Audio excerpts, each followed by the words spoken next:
요즘 세상은 여러분 너무나 고를 것이 많은 세상이에요.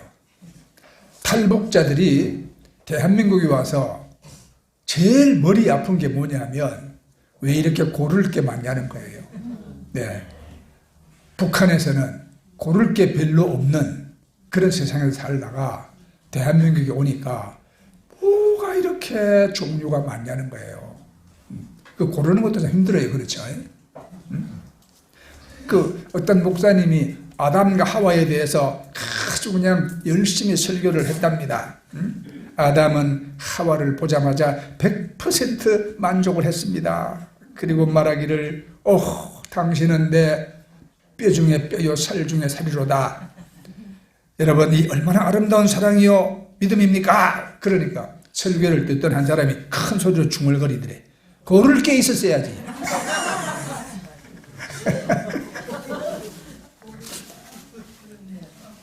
에덴 동산에 여자라고는 하와 하나뿐인데. 그렇죠? 오늘 이 세상은 참 고를 게 많아. 여러분은 한국에서 판매 중인 라면이 몇 가지인지 아십니까? 나도 깜짝 놀랐어요. 라면이 557종류랍니다. 참 복잡한 세상이요. 그렇죠? 예, 이렇게 복잡하고 할 일이 많은 세상입니다. 이런 때일수록 우리가 초점에 맞는 삶을 살아야 돼요. 예, 막 산만하게 중구난방 이거 집었다 저거 집었다 이거 봤다 저거 봤다 이러고 살면 우리 삶에 진보가 없어요. 딱 초점이 맞는 삶, 목적에 맞는 삶에 우리가 집중하며 살아가는 것이 대단히 중요한 것입니다. 사람들은 누구나 좋은 일이 저절로 일어나기를 기다립니다. 누군가 나에게 잘해줄 것을 다 원합니다.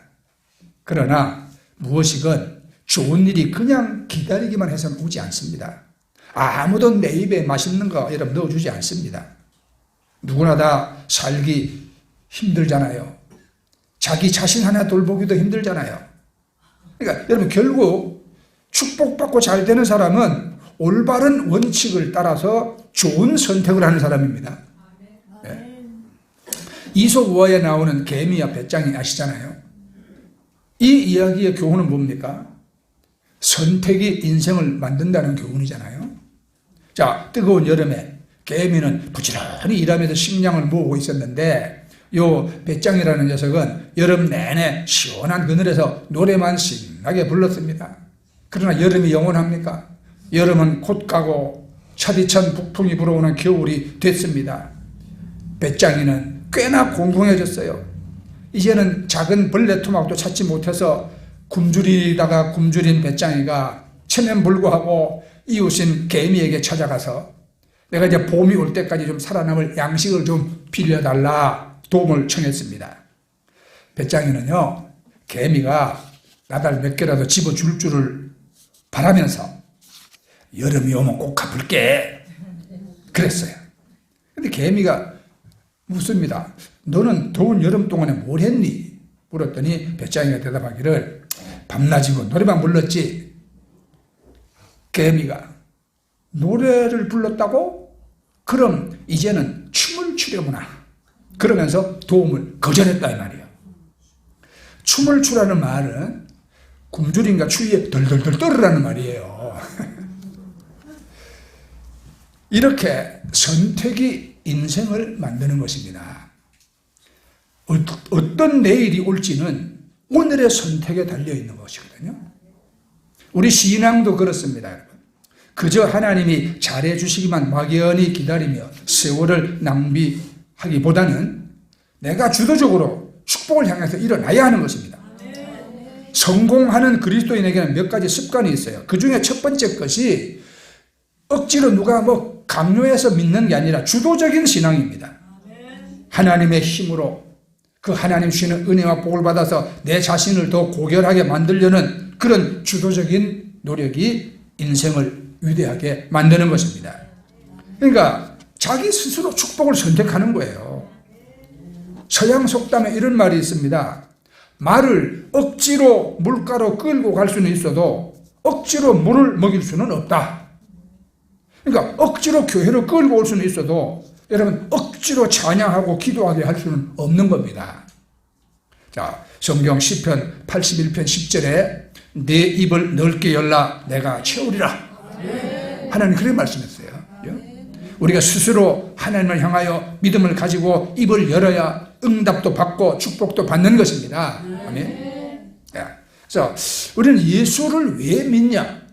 여기에 우리가 여러분 정확한 답을 가지고 있어야 되는데, 예수 믿으면 새로운 삶이 열린다는 것을 우리가 확신해야 돼요. 이 사회학자들은 사람들의 삶을 신분 향상을 위한 몸부림으로 봅니다.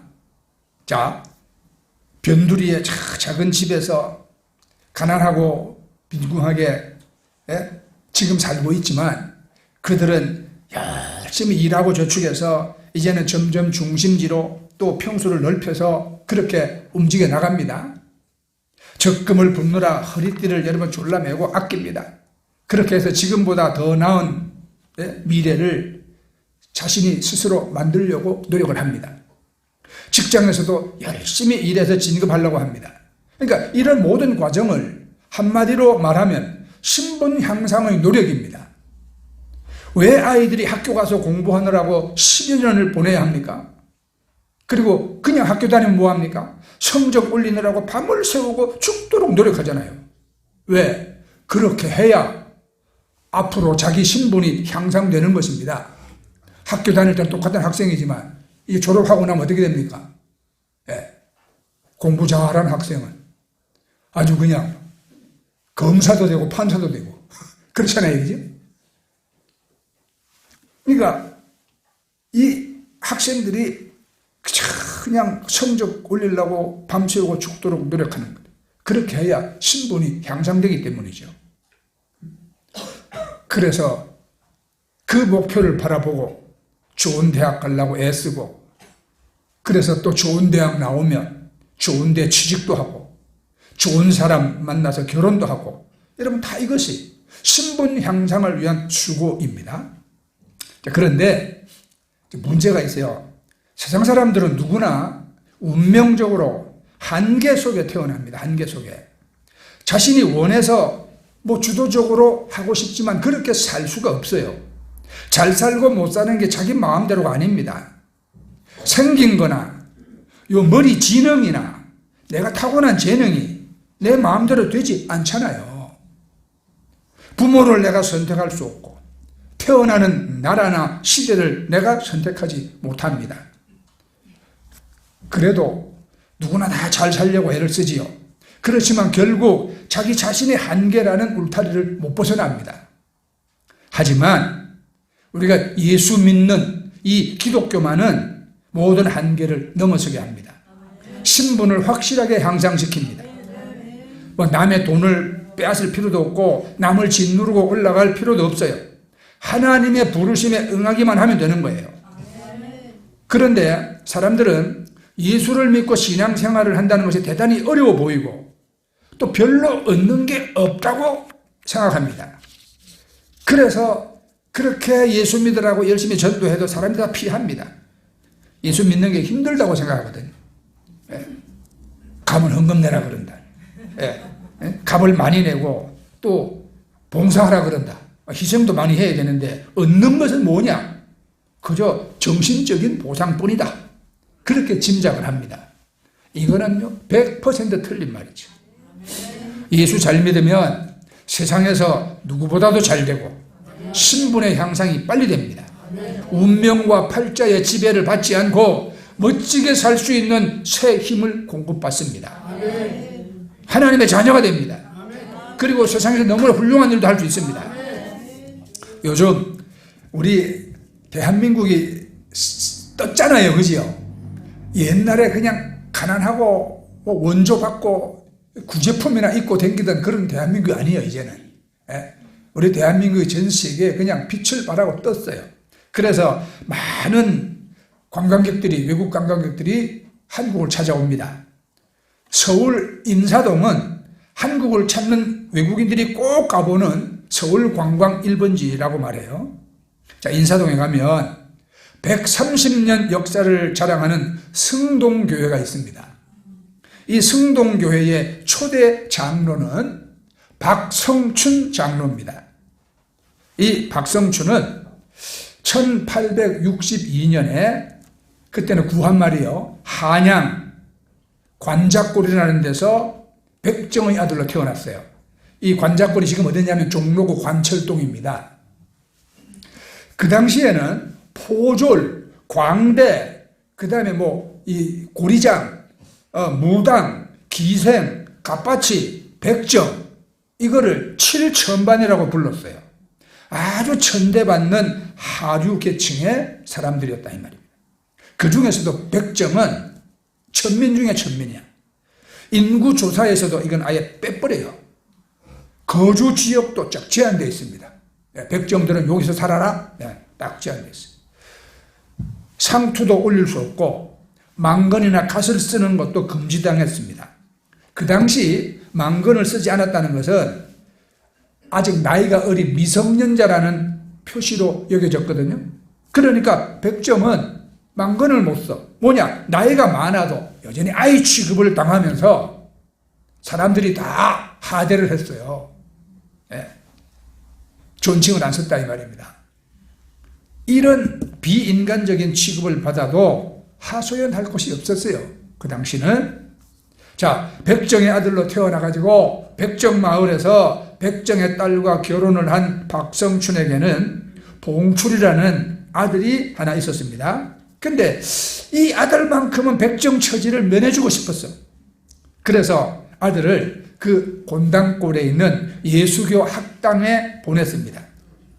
미국 북장로교 선교사 사무엘 무어 목사가 1893년 6월 달에 그 곤당골에 교회를 개척하면서 그 안에 학당을 세우고 무료로 아이들을 가르치고 있었어요. 양반 자제들이야 서당에 가지만 이런 천민 자제들은 어디 갑니까? 그러니까 불러 모아서 교회 안에서 교육을 시켰어요. 그 후에 박성춘은 자기 두 딸도 앨러스 선교사가 시작한 여학교에 보내서 공부를 하도록 했습니다. 자, 1894년 7월 달에 콜레라 전염병이 아주 전국적으로 창궐했어요.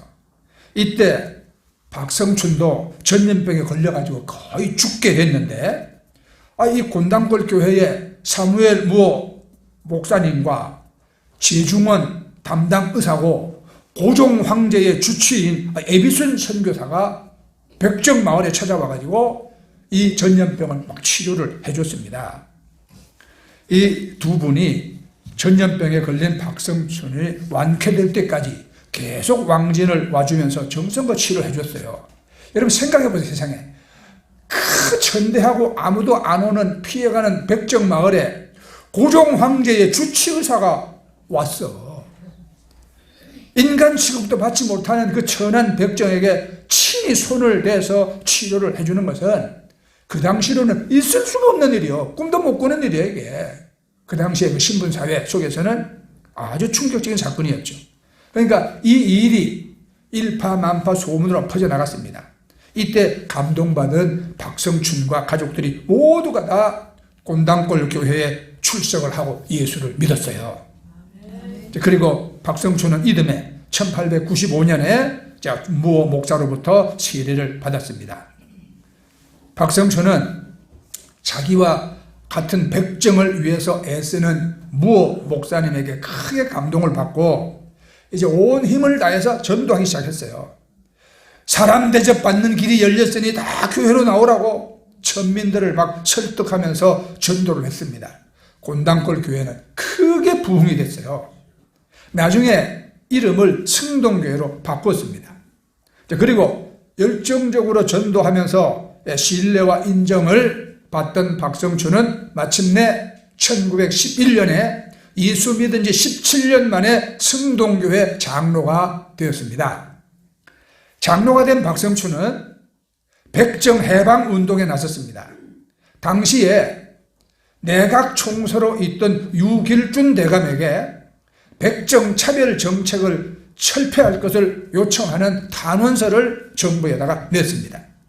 그러니까 백정 해방의 상징적인 조치로 백정도 일반인처럼 갓 쓰고 도포 입도록 허락해달라, 그렇게 요구를 했지요. 네, 마침내 1915년 4월 백정들의 요구를 들어주는 정부의 칙령이 내렸습니다. 그래서 박성춘은 조선 500년 동안 신분의 차이로 쓰지 못하던 만금과 갓을 제일 먼저 쓴 사람이 됐어요. 자, 이분이 신분을 뛰어넘어서 갓을 쓰던 날 너무 기뻐서 잠잘 때도 갓을 벗을 수가 없어가지고 앉아서 잤다고 합니다. 갓 쓴 채 앉아서. 자, 이 일로 인해서 인략 민중의 지도자로 부각된 박성춘은요, 독립협회에서 만민공동회를 종로에서 개최할 때 정부 대표와 양반 귀족들과 나란히 단상에 올라서 연설까지 했습니다. 네. 이제 독립협회 나오면 이때는 이제 우리나라가 벌써 한일 합방이 돼가지고 나라의 주권을 뺏겼구나. 또 이제 박성춘의 아들 박봉출이는요, 서양 의사들 때문에 자기가 살았다고 그래서 이름을 바꿨어요. 박서양이라고. 그리고는 1900년부터 1908년까지 세브란스 의학교에서 자기를 살려준 에비슨 선교사에게 의학을 배웠습니다. 세브란스 의학교, 지금 세브란스 병원의 전신이잖아요. 연세대. 네. 제1회 졸업생이 됐어요. 1908년에 조선인 최초의 양의사가 된 겁니다. 그때만 해도 맨날 진맥하고 침 놓고 이것밖에, 탕약 때려 먹고 이것밖에 몰랐는데 조선인 최초로 이제 양의사가 됐어요. 그리고는 일제의 탄압이 심해질까 1917년에 간도로 이주해가지고 거기서 병원을 세우고 유일한 조선인 양의사로 활동을 했는데, 그 다음에는 민족 교육기관인 숭신학교를 세워가지고 청년들 교육에 헌신했습니다. 3.1 운동이 벌어졌을 때 만주 지역에서 조직된 독립운동단체인 대한국민회에 적극적으로 참여를 했습니다. 그리고 대한국민회 산하 군사령부의 유일한 군의관이요. 부상 입은 독립군들을 치료하면서 독립운동에 아주 크게 기여를 했습니다. 마침내 이 박서양은요, 독립유공자로 추서되어 가지고 지난 2008년에 광복절날 우리 대한민국 정부로부터 대한민국 건국 포장을 받았습니다. 인간 취급도 못 받던 천민 백정이 예수 믿고는 대를 이어서 나라와 민족을 위한 큰 일꾼이 되어서 존경을 받게 된 것입니다. 여러분, 이렇게 예수 믿고 시간이 흐르면 모든 게 달라집니다. 우선 예수 믿는 본인이 달라져. 그 개인뿐만 아니라 여러분 사회도 예수 신앙을 받아들이면 다 달라지게 마련인 것입니다. 여러분도 이런 삶으로 하나님이 부르셨습니다. 자, 그러면 하나님이 날 부르셨다는 것은 내가 선택받았다는 이야기거든요. 하나님의 백성이 되면 모든 게 달라져. 외형적으로는 그대로라도 여러분 내용이 달라져요. 우리 기독교 신앙이 들어오기 전에 우리나라는 양반 쌍놈 타령으로 수천 년을 보냈습니다. 이 쌍놈은 아무리 해도 쌍놈이라는 신분을 벗어날 수가 없었어. 양반은 또 죽어도 양반이라고 일도 안 합니다. 그러다 보니까 모두가 다 못 살게 마련이요. 다 이 비참한 땅이었지. 여자들은 더 불쌍했어요.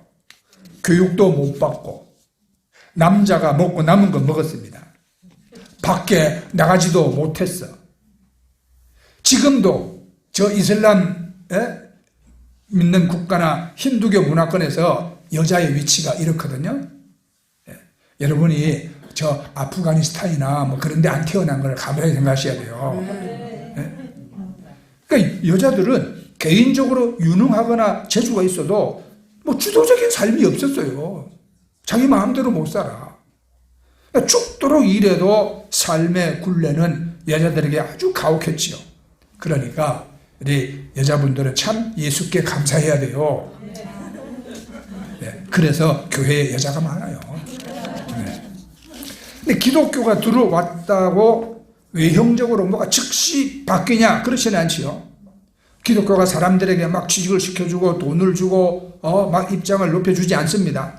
그러나 믿는 사람을 근본적으로 바꿔줍니다. 사람을 바뀌게 합니다. 백정이라 하더라도 하나님의 자녀요. 그래서 세상 사람에게는 없는 이러면 하늘의 생명과 하늘의 능력을 받습니다. 그래서 우리나라도 교회에서 모심이 장로가 돼가지고 존경받는 일이 많았습니다. 그래서 자녀들이 목자가 되고 해외 유학을 가고 독립운동가가 되었습니다. 기독교는 우리나라의 정신을 근본적으로 바꿉니다. 그러니까 기독교 신앙이 들어온 지 우리가 130년밖에 되지 아니했지만 수천 년 내려오던 인습과 미신을 섬기던 그 민족이 여러분 세계사에 뛰어난 나라로 일어나게 된 것입니다. 자, 성경으로 돌아가 봅니다. 이스라엘에 기근이 왔을 때 베들레헴 지역에 살던 한 가정이 모압 땅으로 이방인들이 사는 땅으로 이주를 갔어요. 남편과 아내와 두 아들, 네 식구가 갔죠. 그러다가 두 아들이 그 지역 여자와 결혼합니다. 그런데 얼마 못 돼서 아버지도 죽고 큰아들도 죽고 둘째 아들도 죽고 다 죽었어요. 그러니까 집안에 과부 시어머니, 과부 며느리 둘, 과부 셋만 남았습니다. 당시에 과부들의 삶은 비참했어요. 견디다 못한 시어머니는 차라리 이제 고향으로 돌아가서 죽어야 되겠다. 돌아가기로 결심을 합니다. 그러면서 젊은 며느리들에게 너희는 떠나서 다시 재혼하고 살아라 그러죠. 그랬더니 큰 며느리는 떠났어요. 그런데 둘째 며느리는 안 떠나고 따릅니다. 떠나니가 오르바 큰 며느리, 따르니가 작은 며느리 룻이거든요. 그런데 시어머니가 권합니다. 룻에게 여야 나 따라와봤자 나을 게 없다. 늙은이 수발하느라고 고생하다가 내 인생 다 간다. 그러니 자 떠나서 새 남편 만나 잘 살거라. 그 룻이 대답합니다. 어머니 계시는 곳에 나도 있고 어머니 백성이 내 백성이고 어머니의 하나님이 내 하나님입니다. 이건 자기의 분명한 선택입니다. 누가 강요한 거 아니잖아요. 자기 선택이죠. 세상적으로 볼 때 룻의 선택은 이거 어처구니 없는 바보짓이요. 룻은 돈 한 푼 없는 늙은 시어머니를 모시겠다고 따라 붙습니다. 그러나 영적으로 보면 룻은 여러분 축복을 선택한 것입니다. 그 순간부터 이제는 주도적으로 삶을 살 힘을 공급받습니다. 아주 신비한 인도를 받습니다. 룻이 이제 고향 산천과 부모 친척을 다 떠나서 자 이스라엘로 갑니다. 여러분 아브라함도 그랬잖아요. 본토 친척 아비집을 떠나서 하나님이 지시하는 곳 갔죠. 이것이 여러분 첫 번째 선택입니다. 첫 번째 선택. 지금까지 의지하던 것을 놓고 하나님을 가장 소중한 존재로 내가 삼아서 따르겠다 이거예요. 모든 기준을 거기 두겠다는 거죠. 이것이 바로 주도적인 신앙이고 주도적인 삶입니다. 내 힘이 아니라 하나님을 의지하면 우리가 운명의 종이 아니라 내가 주도적으로 살 수 있도록 하나님이 힘을 주십니다. 우리에게. 자, 이제 그렇게 우리가 부름받았으면 우리는 더 나은 축복을 받는 사람으로 도전해 나가야 하는 겁니다. 중요한 것은 이제는 하나님 말씀대로 원칙대로 행동하거든요. 룻이 가난하다고 돕는 사람이 없다고 거기서 뭐 탄식이나 하면서 가만히 앉아있지 아니했습니다. 이스라엘에서 가장 낮은 일자리라도 마다하지 않고 그는 나섰어요. 가만히 앉아있으면 누가 우리에게 복을 주냐 이 말이에요. 그래서 추수하는 데 가서 이삭을 줍지 않습니까?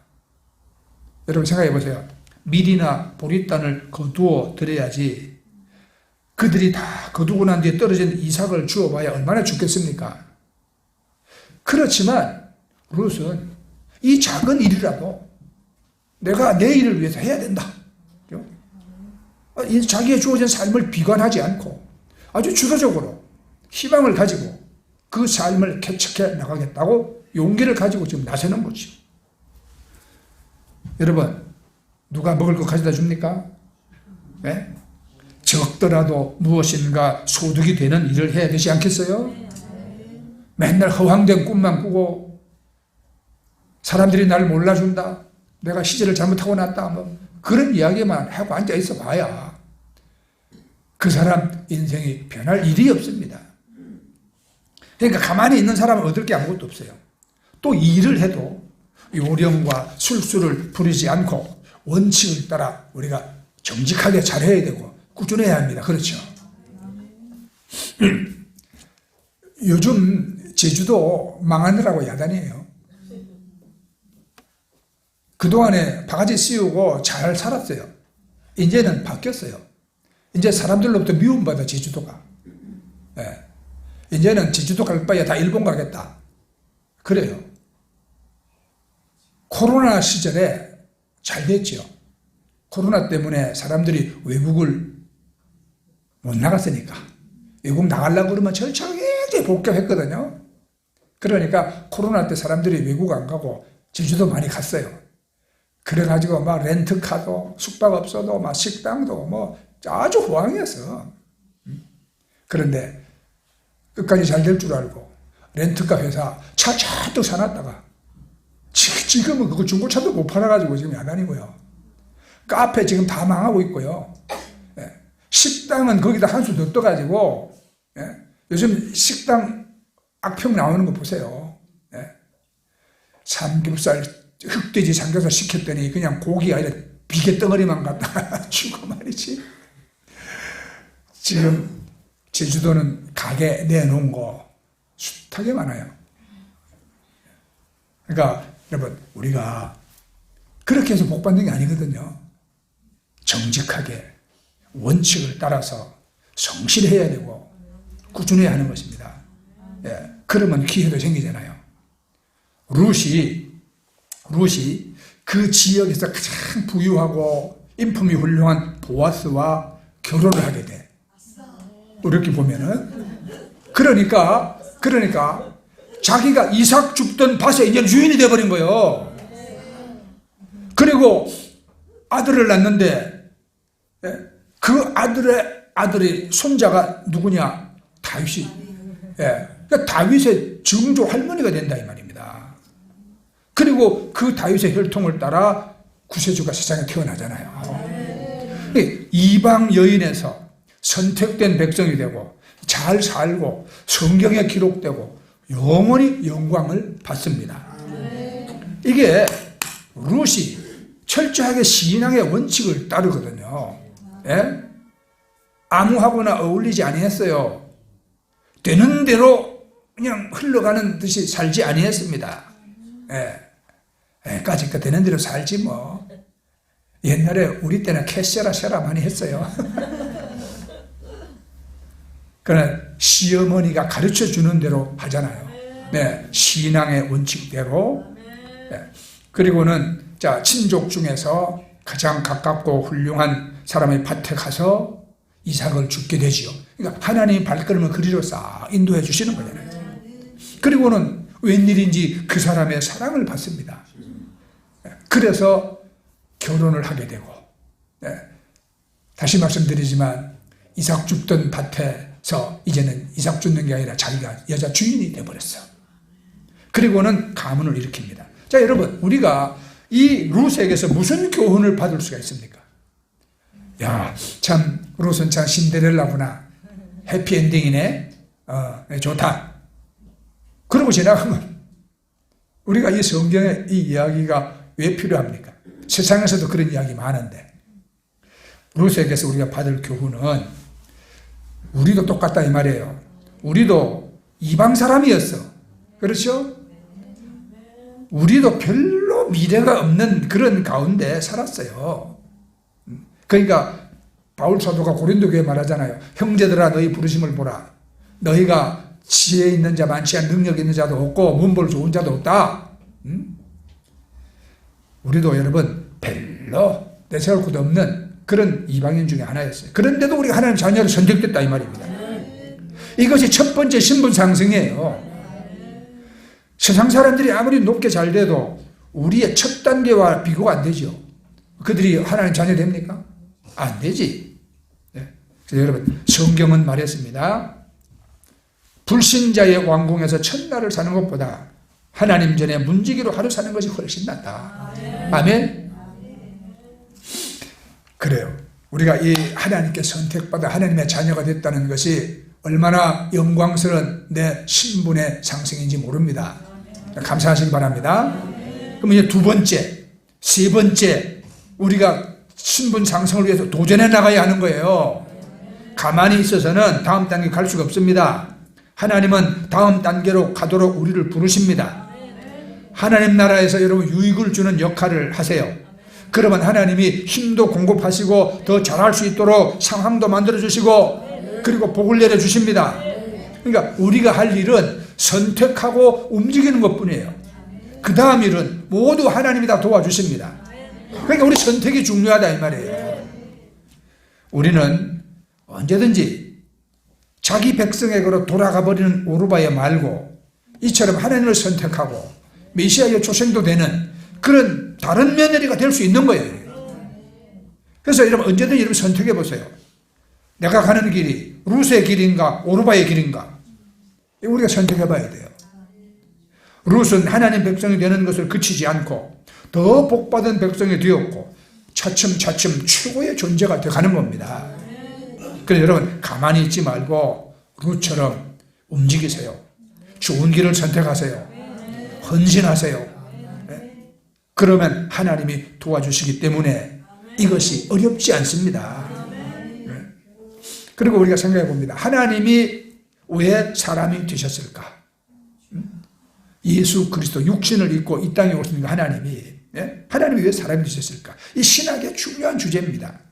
하나님이 이처럼 하늘의 영광 보좌를 버리고 낮고 천한 세상에 육신을 입고 오신 이유는 저와 여러분 신분을 천국 백성으로 상승시켜 주기 위하여. 하나님의 사람이 되신 이유는 우리를 하나님 자녀로 천국의 주인으로 금세와 내세의 복 있는 자로 만들어 주시기 위해서입니다. 그러므로 우리가 이러한 것에 확실한 내가 믿음을 가지고 있다면 어중간한 상태에 머물지 말고 주도적으로 일어나야 되는 거예요. 여러분이 있는 처소마다 하나님을 의지하고 적극적으로 여러분 일하세요. 게으른 자는 먹지도 마라 그랬어. 무슨 뭐 속임과 술수로 여러분 하늘나라 복을 받는 게 절대로 아닙니다. 그것은 쥐짓는 길이요 저주만 따라옵니다. 그러니까 내가 하나님 의지하고 작은 일, 큰 일 가리지 않고 내가 적극적으로 일하고 그리고 예배마다 여러분 교회 행사마다 여러분들 주도적으로 참여하고 그리고 새벽마다 기도하면서 여러분 예수님을 따르는 길을 걸으세요. 하나님이 주시는 놀라운 일이 여러분들에게 일어나기를 축복합니다. 아멘. 네. 자, 우리 찬양하고 기도하도록 하겠습니다.